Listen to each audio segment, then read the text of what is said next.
એ વિચારવાનું. હવે બીજો પ્રકાર છે એ પ્રબુદ્ધ પુરુષોનો છે. પ્રબુદ્ધ પુરુષ. પ્રબુદ્ધ પુરુષો શું? બુદ્ધ એ સમજદાર એ પેલો પ્રકાર કે એને કોઈ સેજ જગાડે જાગી જાય, અથવા પોતાને ઠોકર લાગે, દુઃખ આવે, કડવો સંસારનો અનુભવ થાય, જાગી જાય. પ્રબુદ્ધ પુરુષો. બુદ્ધની આગળ પ્ર લાગ્યો છે. પ્રકૃષ્ટ વિશેષ કરીને બુદ્ધ, શ્રેષ્ઠ બુદ્ધ પુરુષો, જાગૃત પુરુષો. કોને કહેવાય? કે પોતાને ઠોકર વાગે પણ નહીં, એને કોઈ જગાડે પણ નહીં, બીજાને જાગેલા જોઈને, બીજાના દુઃખ જોઈને બીજાને ઠોકર લાગે અને જુએ અને જાગી જાય, એને પ્રબુદ્ધ પુરુષ કહેવાય. બીજાનું જોવે ને જાગી જાય, એને કોઈ જગાડે નહીં. સૂતા હોય આપણે, અને પણ સાચો પ્રબુદ્ધ કોણ? નિદ્રાની દ્રષ્ટિએ કહું છું. જાગ્યો હોય એનો છે જ ઊભો થાય ને એનું ઓઢવાનું ચાદર કે એવું કઈ હોય, એ સેજ આમ ખખડે અથવા એનો સેજ પગનો હળ થાય ત્યાં જાગી જાય, એને પ્રબુદ્ધ કહેવાય. બીજાને જોઈને જાગી જાય, એ પ્રબુદ્ધ પુરુષો. એ કપિલ વસ્તુ નગરીના શુદ્ધોદનના દીકરા સિદ્ધાર્થ ગૌતમ, એને ક્યાં દુઃખ હતું? ગુલાબની પાંખડીઓમાં ઉછરીને મોટા થયા હતા, એવા હતા. સુખ જ જોયું હતું, દુઃખ તો જોયું જ નહોતું. રાજકુમાર તરીકે અભિષિક્ત થઈ ગયા છે, ચક્રવર્તી સમ્રાટનો બેટો છે, પણ એકવાર રથમાં બેસીને નગરમાં ફરવા નીકળ્યા. શુદ્ધોધન મહારાજે એટલી બધી વ્યવસ્થા કરી હતી કે છોકરાને વૈરાગ્ય ન લાગી જાય એટલે બગીચામાં પણ ક્યાંય સૂકું પાંદડું પડવા નહોતા દેતા. હરિયાળું જ જોયું છે, દુઃખ શું કહેવાય એને અણસાર આવવા નથી દીધો. પણ નગરચર્યા જોવા માટે રથમાં બેસીને નીકળ્યા. એમાં જ એમાં એને પહેલી વાર ગરુડો માણસ જોયો. અત્યાર સુધી ગરુડો જોયો નતો. લાકડીને ટેકે આ શંકરાચાર્ય કીધો એવો જ, એવો બુઢ્ઢો એને જોયો. સારથીને પૂછ્યું કે આ કોણ છે? એટલે કીધું મહારાજે વૃદ્ધ પુરુષ છે, એટલે બસ એ ગડપણ આવે, મને આવે. હું એમ કેમ કહીશું કુમાર કે આપને આવે, પણ અપવાદ કોઈ નથી. સારથીનો જોવો જવાબ કેવો છે. હું એમ કેમ કહું કે તમને આવું ગડપણ આવે, પણ અપવાદ કોઈ નથી. હે હા. અને સારથીએ કહ્યું કે મહારાજ આ ગડપણ એટલે વાત મૂકી દો. રૂપસ્ય હંત્રી વ્યસનમ બલસ્ય શોકસ્ય યોનિ નિધનમ રતિનામ નાશ સ્મૃતિનામ રિપુરિન્દ્રિયાણામ યેશા જરા નામ યયેશ ભગ્ન. આમાં બધા ગડપણના લક્ષણો આપ્યા છે. આવી ગડપણ છે, આવું ગડપણ છે. સ્મૃતિ વહી જાય, બધા રસ જતો રહીએ, શોકનું ઘર જ્યારે જોયે ત્યારે ઉદ્વેગ હોય, રૂપ જતું રહીએ, બળ સ્રવી જાય, એવી આ વૃદ્ધાવસ્થા છે. હે મને પણ થાય. હજી એને કાંઈ થયું નથી હો. થોડા આગળ ચાલ્યા ત્યાં તો એક રોગી માણસ દેખાણો. એવો દમલેલ અસ્થામાં થઈ ગયો છે, ખાંપતો જાય ને થૂકતો જાય ને ઉધરસમાં કપ છૂટો પડે નહીં, બેવડો વળી જાય ત્યારે માંડ રૂંધું વળે, શ્વાસ બહાર નીકળ્યો હોય એમ આપણને લાગે ગયો, પણ ત્યાં તો 2 મિનિટ પછી પાછો વળે એમ લાગે આ તો પાછો જીવે છે. આવી ખાંસી દમલેલ માણસને જોયો અને સિદ્ધાર્થે કહ્યું કે સારથી હા તો આ કોણ છે? કે મહારાજ આ રોગિષ્ઠ માણસ. રોગ? હા મને થાય. હું એમ કુમાર કેમ કહું તમને થાય, પણ અપવાદ કોઈ નથી. એમ આગળ ગયા નનામી નીકળી. એટલે કીધું આ શું છે? કે બસ આવી રીતે એક દિવસ મરી જવાનું હોય છે. મરી જવાનું? હું પણ મરી? એમ તો મારાથી કેમ કહેવાય, પણ અપવાદ કોઈ નથી. અને થોડા આગળ ગયા ત્યાં એમણે એક યોગી યતિ સત્પુરુષ ભગવા કંઠાધારીને જોયો. કે આ કોણ છે? તો કે મહારાજ આ બધા સંસારને મૂકીને મસ્તીથી પોતે ભગવદ માર્ગે નીકળી ગયો છું, સાધનાને તપને સંયમને. હે આટલામાં બધું મળી ગયું. લ્યો 3માં સંસાર શું છે એ દેખાઈ ગયું, અને લક્ષ્ય શું છે એ જડી ગયું. સારથીને કોઈ રથ પાછો વાળો, આને દુઃખ નથી કઈ, તમે જો કેમ જાગ્યા. બીજાને ઠોકર લાગે ને જાગે એને શું કહેવાય? શું કહેવાય? પ્રબુદ્ધ પુરુષો, જાગૃત પુરુષો. ઓહો, ઘરે આવ્યા એ જ રાત્રિએ ઘરે યશોધરા નામે પત્ની છે, રૂપરૂપના અંબાર, ગુણવાન, શીલવાન, એકનો એક દીકરો છે, દેવના ચક્ર જેવો, ગુલાબને ફૂલને શરમાવે એવો રાહુલ દીકરો યશોધરાના પડખામાં સૂતો છે.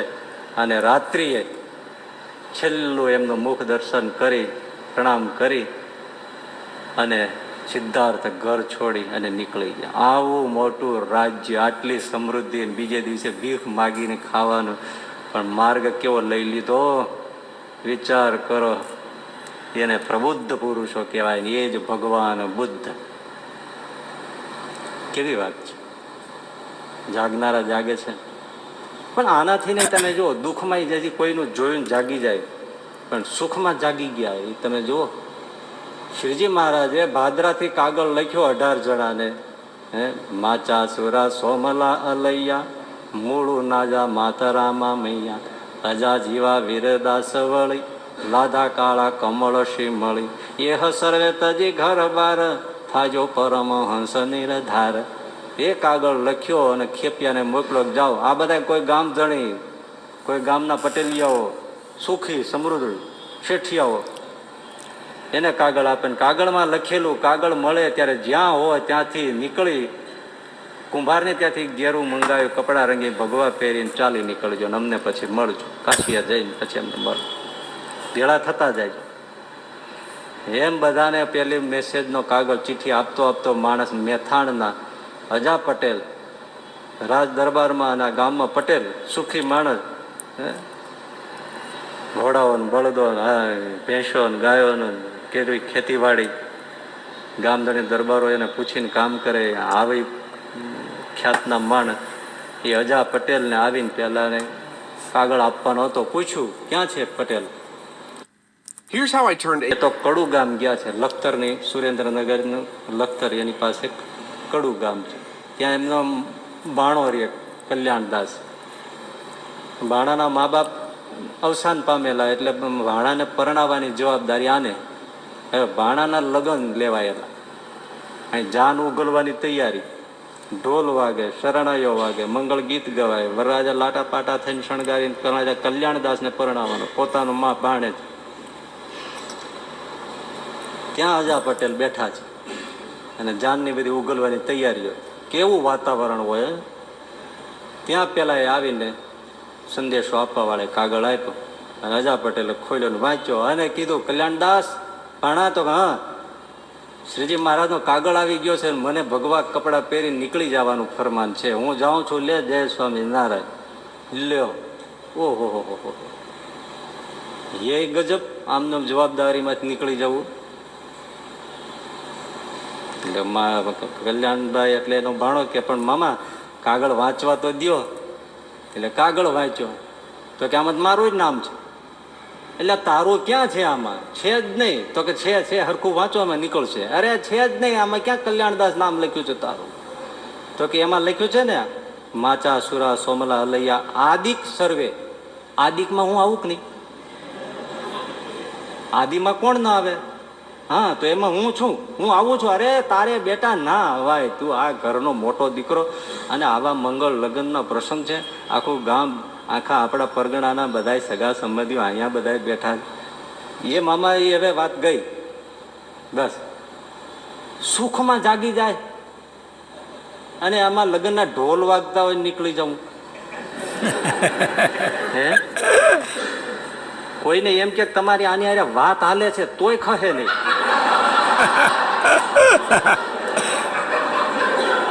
કેમ?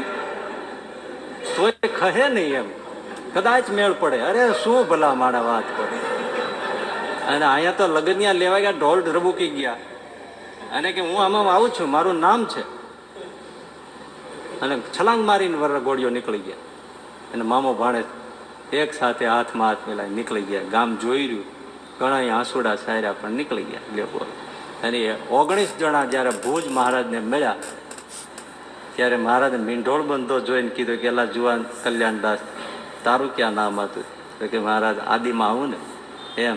એ 18 જણાને જેના નામ લખ્યા હતા ને એ બધાને ઘરે પાછા મોકલ્યા, અને જેનું નામ નહોતું લખ્યું એ આદિમાં કલ્યાણદાસ આવ્યા હતા. એનો મીંઢોળ ભગવાન સ્વામિનારાયણ પોતે હાથે છોડ્યો અને કીધું કે તમે અદ્ભુત કામ કર્યું છે, માટે જાઓ તમારું નામ અદ્ભુતાનંદ સ્વામી રાખ્યું.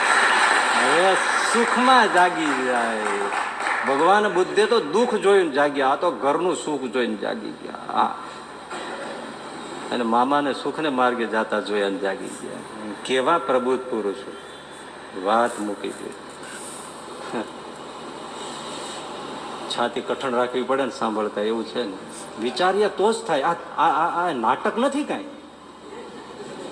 હે ગજબ છે. એક જણો લગ્ન નહોતો કરતો, એટલે એના ઓળખીતા બધા ક્યારેક પૂછ્યું કે ભાઈ તું મેરેજ કે લગ્ન કેમ કરતો નથી? તો કે એનું કારણ એક ભોજન પાર્ટી છે, આપણે કરવાના નહીં બંધા લગ્ન. તો શું ભોજન પાર્ટી? તો કે હું એક સંબંધી ત્યાં ભોજન પાર્ટી હતી, હું ગયો હતો.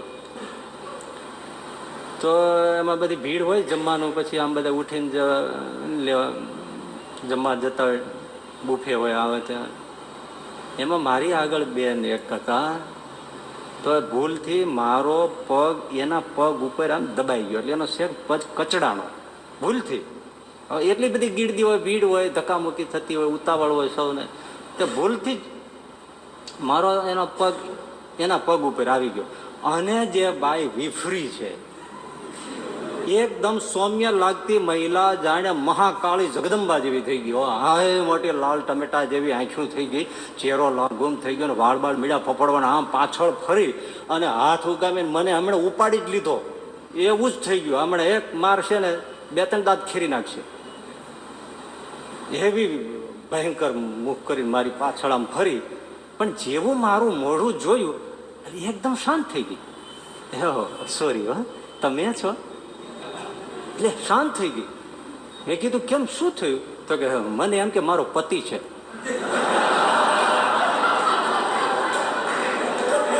ત્યાં તો તમે નીકળ્યા. સોરી, મને થયું કે મારા મારો પગ દબાયો. ઓહો, આ કે આ પરિણામ એનો આ ગુનો. બીજા પગ કચડીને વિયા જાય તો સોરી કહેવાનું, અને ઓલો પગ કચડે તેને ધોકાવી નાખવાનો.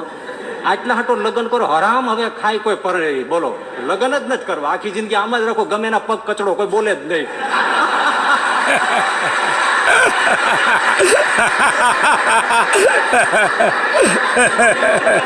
પરણે જ નહીં, બોલો કેવાય. આને જો કોઈ બુદ્ધ પુરુષ મળે તો પ્રબુદ્ધ થઈ જાય, એવો જ છે, જાગ્રત છે. આવી રીતે કોણ મૂકી દે? આવી રીતે મૂકે કોણ? એટલે આપણે ત્યાં બહુ સમજવાની વાત છે. ગુરુ માટે આપણે હંમેશા સજ્જન પુરુષો અને સત્પુરુષોને જ આપણે નિશાનમાં રાખીએ છીએ. એ મારું એવું કેવું છે કે દુર્જન પુરુષો પણ આપણા ગુરુ છે, ઉપદેશક છે, અને સજ્જન પુરુષો પણ આપણા ગુરુનો ઉપદેશક છે. બંનેના જીવનમાંથી આપણને મેસેજ, સારો મેસેજ મળે છે, લેતા આવડવું જોઈએ. એ પ્રબુદ્ધ પુરુષ એ દુર્જનોમાંથી લઈ લે છે. ગુરુ દત્તાત્રેય 24 ગુરુ કર્યા. એ સાપ છે, ટીટોડી છે, હોલો છે, વેશ્યા છે. વેશ્યાને કઈ ગુરુ કર્યા તો એને ગુરુ કર્યા મનોમન. વેશ્યાને પણ ગુરુ કર્યા. તો એ જે ઇંતજારી કરીને જાગ્યા રાખતી હોય છે, બધા એના ગુણમાંથી એને એવું લીધું, પુરુષાર્થમાંથી, વાસનામાંથી બધું લીધું, લેવા જેવું. તો દુર્જન પુરુષોમાંથી પણ પ્રબુદ્ધ પુરુષ લઈ લે છે અને જાગી જાય છે. લેવું એને લેવાય. દુર્જનોમાંથી શું, માનો ને ખોટું કરતો હોય, આ જો અત્યારે બધા પોલીસો એક પછી એક બધા પીએસઆઈ બધા જાય છે, જેલ ભેગા થાય છે, બધા આઈપીએસ બધા ઓફિસરો, એ પાઘડીનું વેલ છેડે નીકળે છે ને. ભલે એને જે ઓલાને મારી નાખ્યો હોય છે એ આપણને લાગે કે માર્યા જેવો હોય છે ને માર્યો, એનો વાંધો નથી, પણ એ તો નિમિત્ત છે. પણ તે પહેલા જે બધું કર્યું છે ને કદડો, એનો વળ નીકળે છે, એનો વળ નીકળે છે. એટલે ખોટું કરો એનું કોઈ દિવસ પરિણામ સારું આવે નહીં. આપણે આગલા ક્યાંક પ્રવચનમાં કીધું છે, ભાઈ આ ખોટું છે, પતી ગયું, એનું પરિણામ ખોટું જ આવે, સારું આવે જ નહીં. એમ થઈ જાય કે આ સાચું નથી, આ સારું નથી, પતી ગયું. પછી ગમે એટલું સુખ આપે તોય એ પછી એનું પરિણામ દુઃખદાયક જ હોય. એ બધા જેલમાં જાય. ભ્રષ્ટાચારનું પરિણામ આ. તો માણસ જાગૃત હોય, સમજી જાય કે આ ધંધો કરાય નહીં. દારૂડિયા દારૂ પી પીને ખલાસ થઈ જાય છે તો એ માર્ગે જવાય નહીં. વ્યસન કરી કરીને દુઃખી રોગીને સડેલા બધું થઈ જાય તો એ કરાય નહીં. બીજામાં જોઈને જ શીખી જાય કે આ માર્ગે જવાય જ નહીં. આડાવડા બધા સંબંધો થાય છે ને બધું થાય છે ને મને અંજામ કોઈ સારા આવતા નથી. એટલે કોઈ દિવસ મનને જ્યાં ત્યાં બગાડાય નહીં. એ કોઈ એ પ્રકરણમાં પડાય જ નહીં. જો સુખી થવું હોય તો માણસ સમજી જાય. એને શું કહેવાય? પ્રબુદ્ધ પુરુષ કહેવાય. બીજામાંથી જ જોઈને જાગી જાય. દુર્જનો એને માર્ગે ચાલ્યા અને દુઃખી થયા. કોઈ સારે મોતે મર્યા ને સારી જિંદગી જીવે સુખી થયા ને તો એ માર્ગે શા માટે જવું? અને જે સતમાર્ગે ગયા એ સુખી થયા તો એ સુરદાસ, મીરાબાઈ, નરસિંહ મહેતા, તુકારામ, આ બધા જે મહાપુરુષો, નરસિંહ મહેતા, એ બધા ઉત્તમ પુરુષો છે. તો એ માર્ગ ઉત્તમ છે, સુખનો માર્ગ છે. તો એ માર્ગે કેમ ન ચાલે? બીજાના અનુભવમાંથી જે જાગી જાય એને પ્રબુદ્ધ પુરુષ કહેવાય. એમ સત્પુરુષના અનુભવને ગ્રહણ કરી લે. પ્રબુદ્ધતા તમે જોજો, અદભુત. રામાનંદ સ્વામી એક ગામથી બીજે ગામ જતા હતા. એમાં રસ્તામાં ખેડૂતોને ખેતર આવે. એમ થઈ જાય કે આ સાચું નથી, આ સારું નથી, પતી ગયું. પછી ગમે એટલું સુખ આપે તો એ પછી એનું પરિણામ દુઃખદાયક જ હોય. એ બધા જેલમાં જાય. ભ્રષ્ટાચારનું પરિણામ આ. તો માણસ જાગૃત હોય, સમજી જાય કે આ ધંધો કરાય નહીં. દારૂડિયા દારૂ પી પીને ખલાસ થઈ જાય છે તો એ માર્ગે જવાય નહીં. વ્યસન કરીને દુઃખી રોગીને સડેલા બધું થઈ જાય તો એ કરાય નહીં. બીજામાં જોઈને જ શીખી જાય કે આ માર્ગે જવાય જ નહીં. આડાવડા બધા સંબંધો થાય છે ને બધું થાય છે ને મને અંજામ કોઈ સારા આવતા નથી. એટલે કોઈ દિવસ મનને જ્યાં ત્યાં બગાડાય નહીં. એ કોઈ એ પ્રકરણમાં પડાય જ નહીં. જો સુખી થવું હોય તો માણસ સમજી જાય. એને શું કહેવાય? પ્રબુદ્ધ પુરુષ કહેવાય. બીજામાંથી જ જોઈને જાગી જાય. દુર્જનો એને માર્ગે ચાલ્યા અને દુઃખી થયા. કોઈ સારે મોતે મર્યા ને સારી જિંદગી જીવે સુખી થયા ને તો એ માર્ગે શા માટે જવું? અને જે સતમાર્ગે ગયા એ સુખી થયા તો એ સુરદાસ, મીરાબાઈ, નરસિંહ મહેતા, તુકારામ, આ બધા જે મહાપુરુષો, નરસિંહ મહેતા, એ બધા ઉત્તમ પુરુષો છે.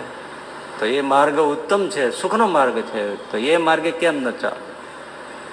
બીજાના અનુભવમાંથી જે જાગી જાય એને પ્રબુદ્ધ પુરુષ કહેવાય. એમ સત્પુરુષના અનુભવને ગ્રહણ કરી લે. પ્રબુદ્ધતા તમે જોજો, અદભુત. રામાનંદ સ્વામી એક ગામથી બીજે ગામ જતા હતા.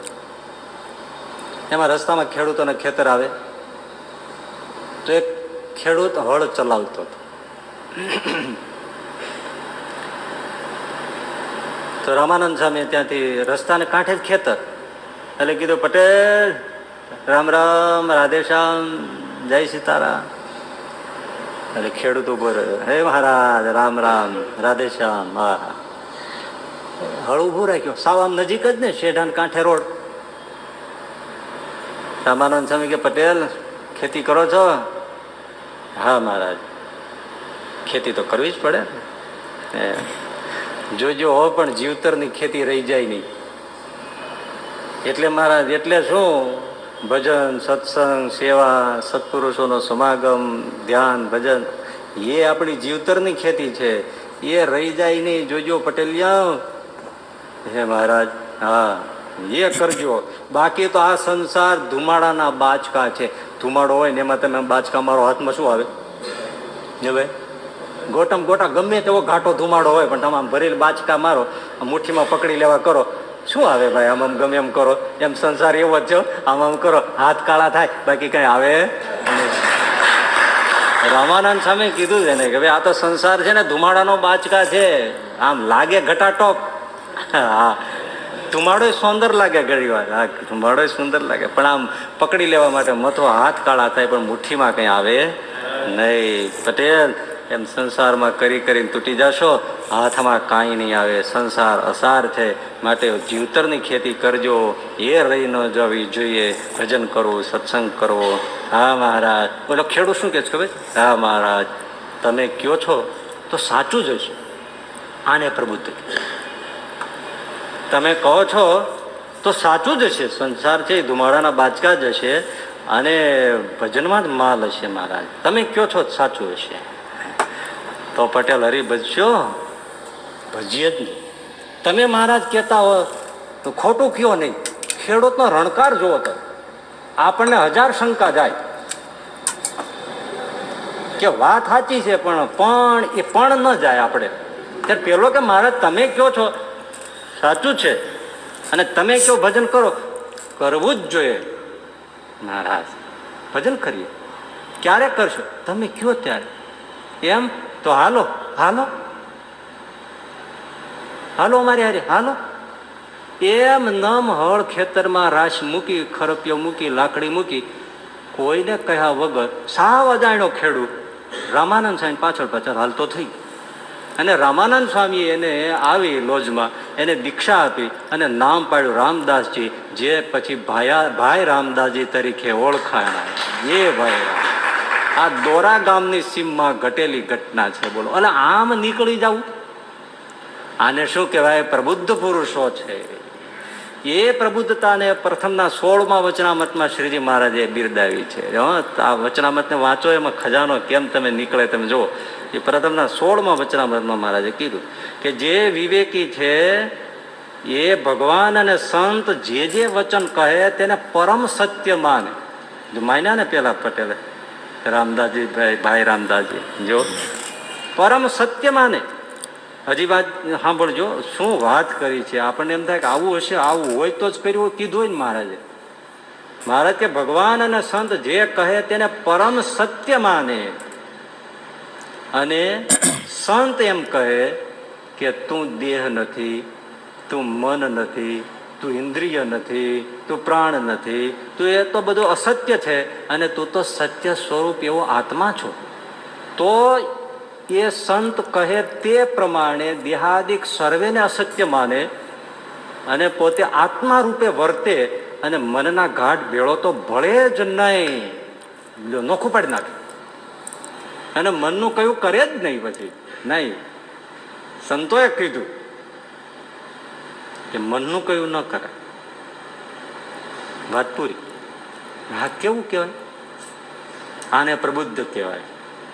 આ પ્રબુદ્ધતા હશે, જીવાતી હશે તો જ પ્રથમના 16માં મહારાજે લખી હશે ને. અને આમ કહે ને તરત વર્તવા માંડે. મહારાજ કે ના, માને સંતના વચન પરમ સત્ય છે અને દેહાદિક અસત્ય માની અને આત્મા રૂપે વર્તે અને મનના ઘાટ બેડો પડે નહીં. એટલે મનનું કયું કરે જ નહીં.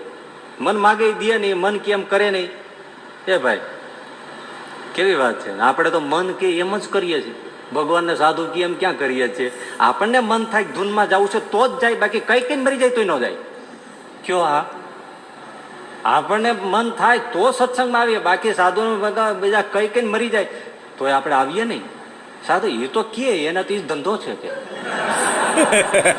આપણે સત્સંગમાં આવવું હોય આપણું મન કહે તો જ. સાધુ કહે એટલે નહીં, ભગવાન કહે એટલે નહીં. એવું છે. મળા આપણે પુરાણી પરંપરાગત દાદી સ્વામી કહેતા કે મન હવા દે માળા કરે અને ગળા હવા દે ગાય. પછી એક કંઈક કીધું છે, તો આવું હોય ત્યાં કલ્યાણ કેમ થાય એમ. ગળા હવા દે ગાય, મન હવા દે માળા કરે ને ગળા હવા દે ગાય. એટલે બધું ટૂંકમાં જે કાંઈ માળા કરે, કીર્તન ગાય, બધું કરે, પણ મનના સ્વાદથી, મનનું કયું કરીને કરે. આપણને મન કે એમ સેવા કરીએ, મન કે તો ભજન કરીએ, મન કે તો નિયમ લઈએ, મન કહે તો બધું કરીએ. પણ ભગવાન કે સાધુ કે એમ કરતા નથી. અને એ કીધું હોય, અને ઘણા હોય છે એવા ડાયા હોય છે. આપણને જયારે ચાતુર્માસ આવે કે આ પોતાના જન્મદિવસ હોય કે એવા કોઈ પણ પ્રસંગ હોય ને, તો સીધું એમ જ કે ફોનમાં રૂબરૂ મળતા હોય ને ત્યારે એ કે જો સ્વામી પહેલી વાત છે, તમે કહેશો ને તો થાય. અમે નિયમ લેશું ને ગમે એમ 11 માળા તો 11 માળા થશે નહીં, એ મુકાઈ જશે. વ્યવહારમાં. પણ તમે કયો કે આટલું કર્યા પછી સુવાનું તો થશે, 100% થશે, માટે તમે દઈ દો. આજે જ એક જણાએ મને કીધું, મનકે સ્વામી આ લ્યો ડાયરી, આ લ્યો પેન, આમાં તમે લખી દો મારે શું કરવું, એ પ્રમાણે થશે. લ્યો બોલો, મારી પાસે રીતસર લખાયું એને.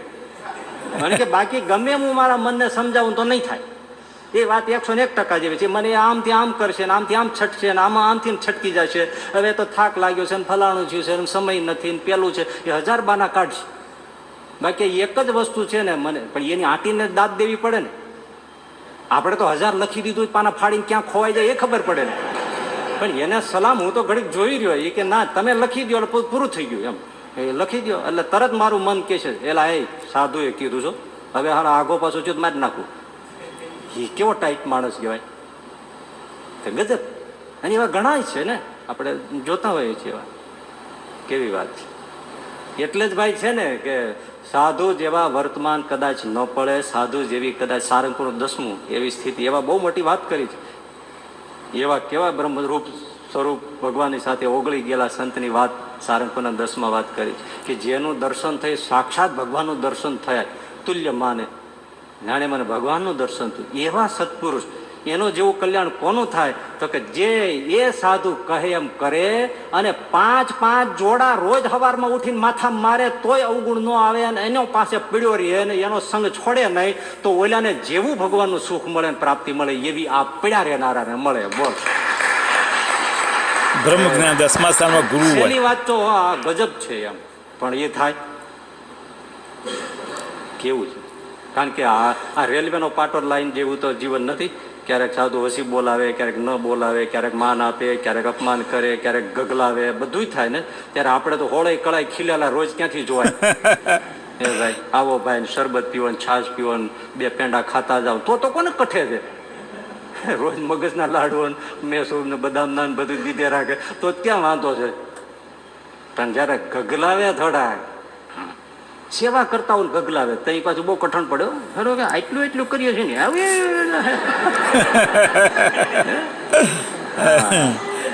ગજબ છે, બહુ કઠણ છે ભાઈ. એક અંતરંગ વસ્તુ તો એવી છે કે જેને પોતાના માન્યા હોય ને બહુ, એને બહુ મન મૂકીને ખીજાય શકાય. સમજી રાખજો, પોતાના હાવ અંતરંગ માન્યા હોય ને, કેવા કે બાપ દીકરાથી નજીકનું અંતર માન્યું હોય ને, એને મન મૂકીને ખીજાય શકાય, મન મૂકીને વટી શકાય. ગમે તેમ એને ગગલાવીને તોડી ફોડી નાખો, આ અંતરંગ પાછું ગમે તેમ કહી શકાય. કારણ એને ખબર છે આ ક્યાંય જવાનું નથી, આ મૂકવાનું નથી, આને મારું ખોટું લાગવાનું નથી, આ અવળો થવાનો નથી, આ સત્સંગમાં જવાનું નથી. મુક્તાનંદ સ્વામી મહારાજ છતાં એવા ગગલાવતા. તો ગોપાળાનંદ સ્વામી એની વાતોમાં લખ્યું છે કે શ્રીજી મહારાજ ખુદ ભગવાન સર્વોપરી, પણ જો કોઈને ક્યારેક વૈદ્યા હોય, ક્યારેક ઠપકો દઈને કીધું હોય તો ભગવાનનો દયાળુ સ્વભાવ, તો તરત એને લાડુનો પ્રસાદ આપે, ક્યારેક વસ્ત્રો ખેસ હોય તેને માથે ઓઢાડે, હાર આપે, ફૂલ આપે, રાજી કરે.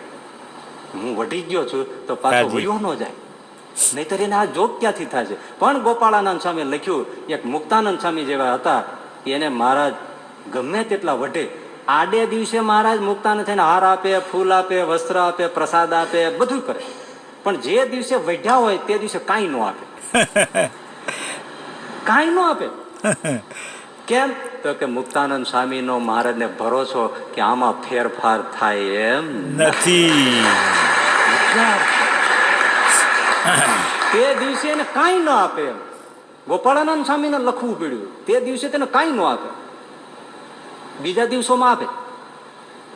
અને એક વાર તો કાંઈ વાંક નહોતો મુક્તાનંદ સ્વામીનો. અને જે મહારાજ એને વઢ્યા છે ગુરુ સ્થાને, 20 વર્ષ મોટા, નાના ટેટિયા જેવડા હતા તે એની પાસે આવ્યા હતા. કયો?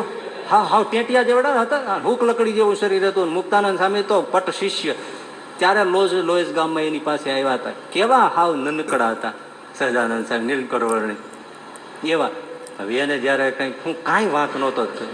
અને મહારાજ વચનાપરા પ્રશ્ન જો મુક્તાનંદ સ્વામી, હે મહારાજ, હે મહારાજ, 3 વાક્ય બોલે એમ 3 વાર હે મહારાજ આવે, એમ કરતા જાય. અને છતાંય કાંઈ નહોતું તો મહારાજે એવા વેઢા ધૂડકા જ નાખી. તમે આમ છો, તમને કઈ ખબર પડતી નથી, વ્યવહારમાં આમ કરો છો, મંદિરમાં આમ કરો છો, સત્સંગમાં આમ કરો છો, સાધુને ધ્યાન રાખતા નથી, ફલાણું આમ કરો છો. મુક્તાનંદ સાહેબ સાંભળે છે.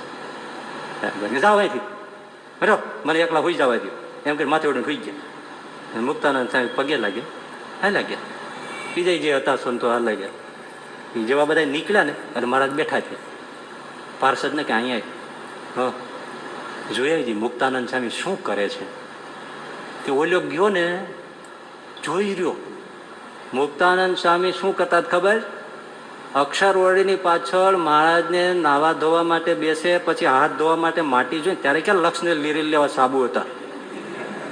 સરસ મજાની ધૂણી એવી માટી હોય, એ માટીથી હાથ ધોવાના હોય તો પોતાના ચાદરના કપડાથી મુલાયમ માટી મળે એટલે ચાળી ચાળીને ઢગલી કરતા હતા. મહારાજના હાથ ધોવામાં માટી કામ આવે. મહારાજ કે જો આ મુક્તાનંદ સ્વામી બીજો માટી ભેળી કરી હોય ને એ ઢોળીને વિયો જાય. આ જો આને છે અભાવ. મુક્તાનંદ સ્વામી પાછા બોલાવ્યા, બીજાને બોલાવ્યા, કાંઈ વાક નહોતો.